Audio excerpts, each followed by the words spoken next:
Hello friends, welcome to our channel. आज हम एक विशेष टॉपिक पे, एक स्पेशल टॉपिक पे बात कर रहे हैं जिसका नाम है एनआरए। अब ये एनआरए क्या है? एनआरए के साथ एक और वर्ड भी जुड़ा है जो है सीईटी। अब ये सीईटी भी क्या है? तो आज के इस वीडियो में हम यही जानने आए हैं कि ये दोनों वर्ड हैं क्या और क्या ये चेंज लाएंगे। तो सबसे पहले मैं आपको ये बताना चाहूँगी कि इसका जो इफेक्ट होगा वो किन पर होगा। तो ये होगा उन उम्मीदवारों पर जो जॉब लेना चाहते हैं, जिनका ड्रीम है सरकारी जॉब यानी कि सरकारी नौकरी। तो जो सरकारी नौकरी करना चाहते हैं उन लोगों के लिए ही सरकार ने एक बड़ा बदलाव लाए हैं, एक बड़ा चेंज किया है। अब वो चेंज क्या है? आप बोलोगे पहले तो आई नई शिक्षा नीति, अब एक और बदलाव। हाँ जी, शिक्षा नीति के साथ ही एक और भी चेंज किया। अब इन जो गवर्नमेंट है उन्होंने वो जो चेंज किया है वो है एनआरए। अब ये एनआरए क्या है? ये है national recruitment agency. National recruitment agency एक एजेंसी है जिसके अंदर क्या होंगे, कुछ प्रतिनिधि होंगे। वो प्रतिनिधि कौन से होंगे? तो वो रेलवे, फाइनेंस, जो अपना एसएससी है, आईबीपीएस है, जो आपके बैंकिंग वगैरह के जो एग्जाम है वो कंडक्ट करता है। तो आपको पता हो कि ये जो एग्जाम्स होते थे इनके टियर 1 टियर 2 ऐसे होते थे, या आप कहो कि इनके अंदर प्रीलिम्स और मेंस का भी चक्कर होता था। तो अभी जो गवर्नमेंट है उन्होंने क्या किया है, एक कॉमन एलिजिबिलिटी टेस्ट को अपनाया है और इन सभी टेस्ट से आपको छुटकारा देने के लिए। तो क्या इसके लिए आपको कोई भी टेस्ट नहीं देना पड़ेगा या आपको ये सिंपल यही टेस्ट देना है? तो अगर हम बात करें जो आपका एक सीईटी है वो क्या करेगा, एक कॉमन एप्टीट्यूड टेस्ट हो गया, ये कॉमन एलिजिबिलिटी टेस्ट है। यानी कि चाहे आप आईबीपीएस क्लियर करना चाहते हैं, आईबीपीएस करके आप क्लर्क बैंक में लगना चाहते हैं, चाहे आप आरआरबी करके रेलवे में लगना चाहते हैं, या आप एसएससी के अंदर सीजीएल वगैरह की पोस्ट को अडॉप्ट करना चाहते हैं, तो इन सभी के लिए अब आपको एक टेस्ट देना पड़ेगा। उस टेस्ट का नाम क्या है? कॉमन एलिजिबिलिटी टेस्ट यानी कि सीईटी। ये जो टेस्ट है आपका, इसके अंदर सिलेबस भी आपका ऑलमोस्ट वही रहेगा जैसे आप पढ़ते आए हो। हिंदी, इंग्लिश, सॉरी हिंदी जो है इसमें एक स्पेसिफिक ऐड होगा। हिंदी क्या है इसमें? स्पेशल ऐड होगा। ठीक है जी। पहले क्या पढ़ते आए थे हम? इंग्लिश होता था मेन हमारा सब्जेक्ट। अगर हम एसएससी की बात करें तो उसमें इंग्लिश, जीके और अपना रीजनिंग, और इसके साथ साथ क्या होता था आपका? मैथ्स होता था। ठीक है। अब क्या है इसमें? इसके साथ साथ हिंदी को भी इंक्लूड कर दिया गया है। अब जो हमारी गवर्नमेंट है इस बार हिंदी को काफी महत्व दे रहे हैं, तो इसी के लिए इसमें क्या हुआ है, एग्जाम्स में ये भी ऐड हुआ है। तो ये तो रहा है इसके सिलेबस की बात। अब बात आती है जो आपका सीईटी है, इसको जो वैलिड हम मानते हैं कि ये जो एग्जाम है, एक प्लस पॉइंट क्या है इसका कि ये आपका 3 ईयर तक वैलिड रहेगा। 3 ईयर तक वैलिड रहेगा। तो जो 3 ईयर तक वैलिड रहेगा इसका क्या फायदा? देखिए, अगर आपने कोई एग्जाम दे दिया है इस ईयर, ठीक है जी, पहली बात तो ये साल में 2 बार होगा। कब होगा? ये साल में 2 बार होगा। इनके एवरेज 6 मंथ बाद आप ये एग्जाम दे सकते हो। और अगर आपने एक बार एग्जाम को क्लियर कर लिया तो वो आपका वैलिड रहेगा नेक्स्ट 3 ईयर तक। तो नेक्स्ट 3 ईयर तक जब आपका वैलिड रह रहा है वो एग्जाम, तो आपको लग रहा है कि नहीं इसका मतलब दोबारा एग्जाम नहीं दे सकते। नहीं, ऐसा नहीं है। आप इन 3 साल के अंदर 6 अटेम्प्ट अपनी कर सकते हैं। ठीक है जी। आप इन जो 3 ईयर की हम बात करें इसके अंदर भी आप अपना जो अपने मार्क्स है उनको अपग्रेड करने के लिए आप अटेम्प्ट कर सकते हैं। लेकिन अब सोचो कि इस बार तो मैंने 90% ले लिया इसमें स्कोर, और अगली बार कहीं मेरे आए सिर्फ 60%, तो इसका तो नुकसान हो गया। नहीं, इसमें कोई नुकसान नहीं है, क्योंकि सीईटी के अंदर जो आपके हाईएस्ट स्कोर होगा, जो आपका अपर स्कोर होगा, वही काउंट होगा। तो ये भी आपके लिए एक प्लस पॉइंट है। देखिए, अभी तक आपको इसका जो फायदा मिला है वो 2 टाइप से तो मिला ही है, और भी बहुत फायदे हैं, उसको भी डिस्कस करेंगे।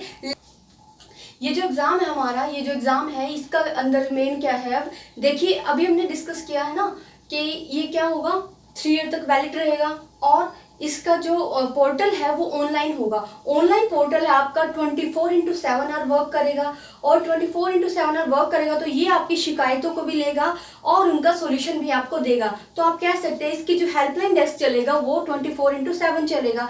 और अभी जो आप ये बोलोगे कि नहीं इंटरनेट कनेक्टिविटी की प्रॉब्लम की अगर बात करें, तो इसमें क्या है कि जो हमारी गवर्नमेंट है उन्होंने एक महत्वाकांक्षी परियोजना के तहत ये भी उन्होंने डिसाइड किया है कि 117 ऐसे एरिया हैं, ऐसे स्पोर्ट्स हैं जहां पर पिछड़ापन है, ज़्यादा ही पिछड़ापन है, अत्यधिक पिछड़ापन है, तो उनके अंदर भी वो इंफ्रास्ट्रक्चर को डेवलप कर रहे हैं, आधारभूत संरचना को वहाँ प्रोवाइड किया जाएगा, ताकि उन एरियाज में भी इंटरनेट कनेक्टिविटी और ये जो सिस्टम है इसको वहाँ पे फुल्ली अप्लाई किया जा सके, क्योंकि ये जो नेशन के लिए बना है, हमारे पूरे देश के लिए सेम टेस्ट बनाया गया है, तो इसलिए इसको सभी जगह इक्वली एप्लीकेबल करना भी ज़रूरी है। और अगर हम बात करें तो इसके सेंटर की जो बात आती है, देखिए अभी जो आप IBPS और SSC या RRB के एग्जाम देने जाते हैं तो आपको क्या प्रॉब्लम आती है। अब देखो, अभी आपका मान लीजिए RRB का एग्जाम था, आप एक एग्जाम दे के आए, आपका ट्रांसपोर्टेशन का खर्चा आया, और कुछ लोगों के लिए अगर ज़्यादा दूर सेंटर है तो उन्हें शायद कहीं रहने खाने का भी इंतजाम करना पड़ा होगा। ऐसे ही फिर आपका RRB के बाद आपका IBPS का एग्जाम आ गया, और फिर आपका SSC, यानी कि एक साल में अगर आप ऐसे एग्जाम देते हैं तो करीब आप 3 से 4 बार तो कम से कम आप अप डाउन करते ही हैं। और अगर ऐसे करेंगे तो आपका खर्चा भी ज़्यादा है, यानी कि फाइनेंशियली भी आपको एक बर्डन हो रहा है। फिजिकल बर्डन तो है ही कि आपके आने जाने का, कुछ लोगों की तो तबीयत तभी खराब हो जाती है आने जाने में ही, ठीक है। स्पेशली अगर मैं बताऊं कि बहुत सारे प्रॉब्लम आती है, स्पेशली गर्ल्स को जो प्रॉब्लम आती है, उनके साथ किसी न किसी को जाना पड़ता है। तो अभी जो हमारा CET के लिए NRA ने जो डिसाइड किया, इन्होंने कहा है कि ये आपके अपने ही जिले में सेंटर प्रोवाइड करने की तैयारी में है। इनकी क्या तैयारी है कि आपको जो हमारा इंडिया है, यानी कि हमारा जो भारत है, भारत के हर जिले के अंदर एक सेंटर जरूर बनाया जाएगा जहां पर ये एग्जाम कंडक्ट होगा, ठीक है जी। और अब क्या बात है कि इसके अंदर जो आप एग्जाम दे सकते हैं, क्या वो ग्रेजुएशन बेस पे ही दे सकते हैं? तो नहीं, ऐसा नहीं है। आप इसमें 10th बेस के लिए, आप इसमें 12th बेसिस के लिए, ऐसे ही आप इसमें ग्रेजुएशन, यानी कि अलग अलग बेस पर आप अपना एग्जाम दे सकते हैं। लेकिन जो आपके जॉब का होगा वो आपकी क्वालिफिकेशन के अकॉर्डिंग ही रहेंगे। अगर आपने 10th का अपने इसका CET क्लियर कर रहे हैं, अगर आप 10th बेस पे CET क्लियर कर रहे हैं तो आपका सिलेबस भी वैसा ही रहेगा, और सिलेबस वैसा रहेगा तो आपको जॉब भी उसी अकॉर्डिंग मिलेगी।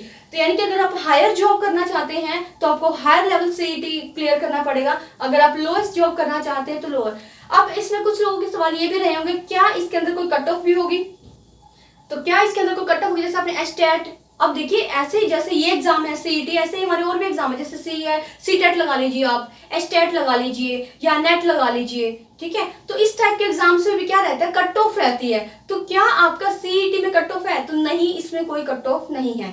अब कट ऑफ नहीं है तो क्या होगा, इसके अंदर आपका जो स्कोर है वही मैटर करता है। क्योंकि जब आप, जैसे मान लीजिए आपने IBPS का एग्जाम देना था, पहले आप टियर 1 देते थे, लेकिन अब आप कोई टियर 1 नहीं देना, आप अपने CET क्लियर कर दिया, CET में आपके आ गए 90%, यानी कि आपने 90% जो स्कोर किया है, इस स्कोर को आप ऐड करोगे।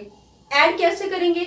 आप जब मेन जो उसका टियर 2 एग्जाम होगा वो हमारा IBPS खुद लेगा, यानी कि जिसका आपने फॉर्म अप्लाई किया हुआ है, चाहे आप SSC का कर रहे हो तो SSC लेगा मेंस एग्जाम, अगर आप RRB का कर रहे हो तो RRB लेगा मेन एग्जाम। आगे के जितने भी एग्जाम है, चाहे वो इंटरव्यू है, एग्जाम है, वो कौन कंडक्ट करेगा? वही डिपार्टमेंट कंडक्ट करेगा जिसके लिए आपने अप्लाई किया है। लेकिन जो आपका फर्स्ट एग्जाम होगा वो कंडक्ट करेगा NRA। क्या कंडक्ट करेगा? CET को, यानी कि कॉमन एलिजिबिलिटी टेस्ट को कंडक्ट करेगा। अब ये जो एग्जाम है इसका और क्या बेनिफिट आपको मिल सकता है, तो जैसे कि हमने पहले डिस्कस किया है कि 3 ईयर तक वैलिड होगा, 3 ईयर तक वैलिड होगा, तो आप इसमें अपने हाईएस्ट स्कोर तक पहुंच सकते हैं। जैसे आपने एक बार अपने 60% आप स्कोर कर पाए, तो नेक्स्ट आपने और तैयारी की और अब आपने 90 कर लिया या 80 कर लिया, जो भी आप अच्छे से अच्छे बेटर आप कर सकते हो, तो आपको तीनों ही एग्जाम के लिए एक बार क्लियर करना है। अब आपका एक बार CET हो गया, तो चाहे आप IBPS के लिए अप्लाई कर रहे हो, चाहे आपने SSC के लिए किया हो, चाहे आपने RRB के लिए किया हो, तो अभी मोस्टली इसमें यही डिपार्टमेंट्स ऐड किए हैं। आगे आने वाले टाइम में बहुत सारे, या ये कहें कि सभी इसको ही अपनाएंगे, CET को ही अपनाएंगे। और इसमें दूसरी बात क्या है कि फेयर सिस्टम अप्लाई किया जाएगा, बिल्कुल फुल फेयर होगा ये, कोई इसमें धांधलेबाजी नहीं होगी, कोई करप्शन इसमें यूज नहीं किया जाएगा।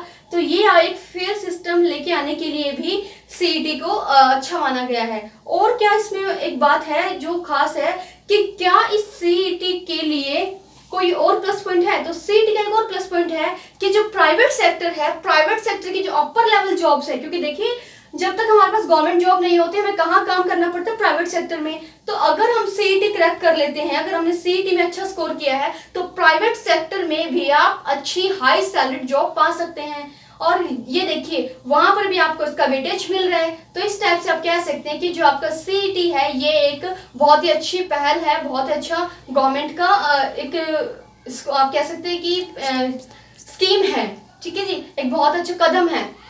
अब आप ये देखिए, हर एक चीज़ के कुछ प्लस या माइनस पॉइंट होते हैं, तो आगे मेन तो इसका तभी पता चलेगा जब ये अप्लाई हो जाएगा, क्योंकि जैसे बहुत सारे कानून होते हैं तो कानून के अंदर भी लूप होल्स रह जाते हैं और कुछ ऐसे एलिमेंट्स होते हैं जो उनका फ़ायदा उठा जाते हैं। तो देखिए, हम कोशिश करें कि हम लोग खुद भी फेयर रहें, अपनी तैयारी जम के कीजिए, क्योंकि अब आपको एक साल में 2 बार तो वैसे ही मौका मिल जाएगा, लेकिन जो आपका वैलिड है वो भी आपका 3 इयर्स के लिए हो गया, तो आपके लिए बहुत ही अच्छा टाइम है। अब आप अच्छे से मन लगा के पढ़ाई कीजिए। आई होप आपको ये चीज़ें क्लियर हुई हैं, और अगर आपको इससे जो जैसे एनआरए की एप्लीकेशन है, तो इसके बारे में ना पहले भी डिस्कस हुआ है।